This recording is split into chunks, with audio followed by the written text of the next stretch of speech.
Price lord. ಕರ್ತನಲ್ಲಿ ನನ್ನ ಆತ್ಮೀಯ ಸ್ನೇಹಿತರೆ, ಇಂದು ನಾವೆಲ್ಲರೂ ಧ್ಯಾನಿಸುವಂಥ ದೇವರ ವಾಕ್ಯ ಸಂದೇಶ, ಪರಿಶುದ್ಧಾತ್ಮ ದೇವರನ್ನ ಕುರಿತು ಕರ್ತನ್ ಮಾತಾಡ್ತಾ ಇದ್ದಾರೆ. ಅಪೊಸ್ತಲರ ಕೃತ್ಯ 2ನೇ ಅಧ್ಯಾಯದಲ್ಲಿ 17-18 ನೋಡ್ತೇವೆ. ಆ ಕಡೆ ದಿವಸದಲ್ಲಿ ನನ್ನ ಆತ್ಮ ಎಲ್ಲ ಮನುಷ್ಯರ ಮೇಲೆ ನಾನು ಸುರಿಸ್ತೇನೆ.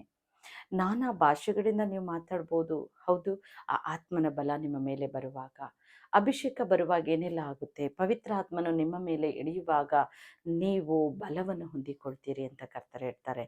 ಹೀಗೋ ದೇವರ ಆತ್ಮನು ಬರುವಾಗ ಒಂದು ಬಿಡುಗಡೆ ಉಂಟು. ಪರಿಶುದ್ಧ ಆತ್ಮನು ಬರುವಾಗ ಎಲ್ಲ ಪಾಪದಿಂದ ಬಿಡುಗಡೆ, ಶಾಪದಿಂದ, ಕಟ್ಟುಗಳಿಂದ, ಎಲ್ಲ ದುಷ್ಟಶಕ್ತಿಯ ಬಂಧನದಿಂದ ಬಿಡಿಸಿ ನಮ್ಮನ್ನು ರಕ್ಷಿಸುವ ದೇವರಾಗಿದ್ದಾರೆ. ಪ್ರಿಯರೇ, ಆ ಪರಿಶುದ್ಧಾತ್ಮ ದೇವರ ಬಲ ಶಕ್ತಿ ನಿಮಗೆ ಬೇಕಾ? ಹಿಂದೆ ನೀವು ಅಪೇಕ್ಷೆಯಿಂದ ಬೇಡ್ಕೊಳ್ಳಿ. ಅಲ್ಲಿ ಎಲ್ಲರೂ ಕೂತು ಅವರು ಒಂದು ಕೊಠಡಿಯಲ್ಲಿ ಒಂದೇ ಮನಸ್ಸುಳ್ಳವರಾಗಿ 120 ಜನ ಅವರು ಪ್ರಾರ್ಥಿಸ್ತಾ ಇರುವಾಗ ಅವರ ಮೇಲೆ ಪರಿಶುದ್ಧ ಆತ್ಮನ ಇಳಿದು ಬಂದರು. ಆ ದೇವರ ಆತ್ಮನ ಇಳಿಯುವಾಗ ಅವರು ಮಾರ್ಪಟ್ಟರು. ಎಲ್ಲರೂ ಕೂಡ ನಾನಾ ಭಾಷೆಗಳಿಂದ ಮಾತನಾಡಿದರು.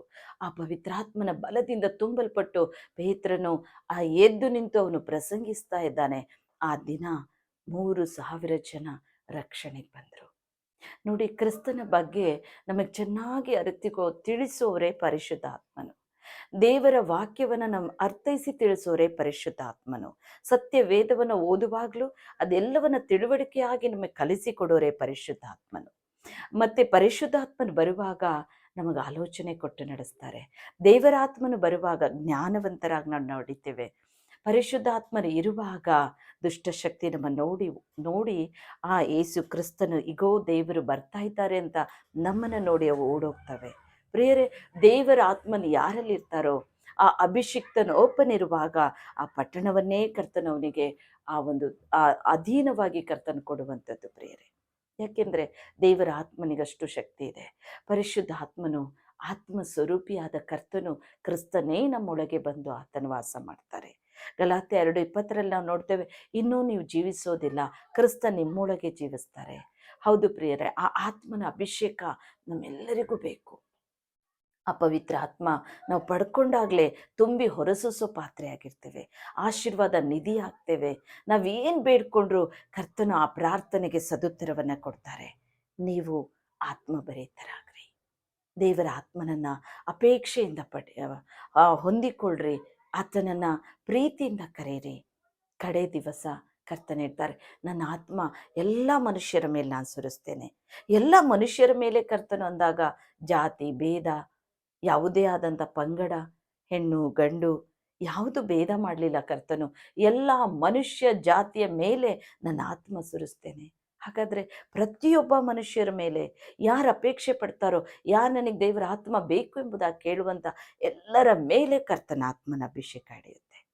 ಇಂದು ನಿಮಗೂ ಕೂಡ ದೇವರ ಆತ್ಮನ ಬೇಕಾ? ಖಾಲಿಯಾದ ಪಾತ್ರೆ ಆಗಿರಬೇಡ್ರಿ, ತುಂಬಿ ಹೊರಸೂಸೋ ಪಾತ್ರೆ ಆಗಿರ್ರಿ. ಪ್ರಾರ್ಥನೆಯೊಂದಿಗೆ ಕರ್ತನ ಆತ್ಮನನ್ನು ಹೊಂದಿಕೊಳ್ಳೋಣ. Thank you heavenly father.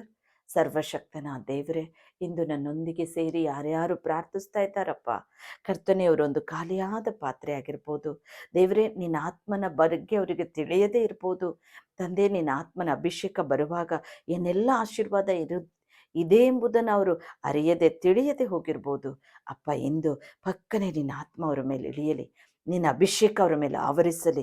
ದೇವರ ಆತ್ಮನೇ ಅವರನ್ನು ಆವರಿಸು ಪವಿತ್ರಾತ್ಮನೇ. ಅವರ ಶಕರದ ಅವರನೇ ಬಾಪ, ದೇವರ ಆತ್ಮನೇ ಈಗಲೇ ಅಭಿಷೇಕ ಇಳಿಯಲಿ ರಾಜ. ಒಬ್ಬೊಬ್ಬರ ಮೇಲೂ ನಿನ್ನ ಅಗ್ನಿ ಆವರಿಸಲಿ. ಆತ್ಮದಿಂದ ನಾನು ಬೆಂಕಿಯಿಂದ ನಾನು ನಿಮ್ಮನ್ನು ಅಭಿಷೇಕಿಸುವ ಆತನಂದ ದೇವನು ನಿನ್ನ ಅಭಿಷೇಕ ಹತ್ತಿ ಉರಿಯಲಿ ರಾಜ. ಆವರಿಸಿಕೋ, ಆಶೀರ್ವದಿಸು. ಎಲ್ಲ ಕಟ್ಟುಗಳು ಬೆಚ್ಚಲ್ಪಡಲಿ ರಾಜ.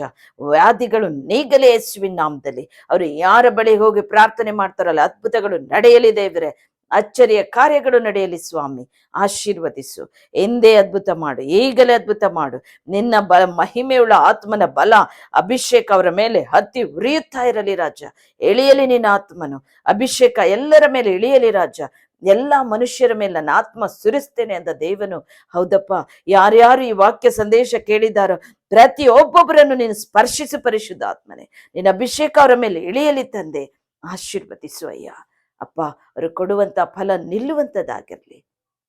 ಅನೇಕ ಜನರಿಗೆ ಶುಭವಾರ್ತೆ ಹೊತ್ತು ಸಾರೋ ಮಕ್ಕಳಾಗಿ ಅವರನ್ನು ಮಾರ್ಪಡಿಸು, ಉಪಯೋಗಿಸು, ಆಶೀರ್ವದಿಸು ತಂದೆ. ಯೇಸು ಕ್ರಿಸ್ತನ ನಾಮದಲ್ಲಿ ನಾವು ಬೇಡಿಕೊಳ್ಳುತ್ತೇವೆ ತಂದೆ. ಆಮೆನ್.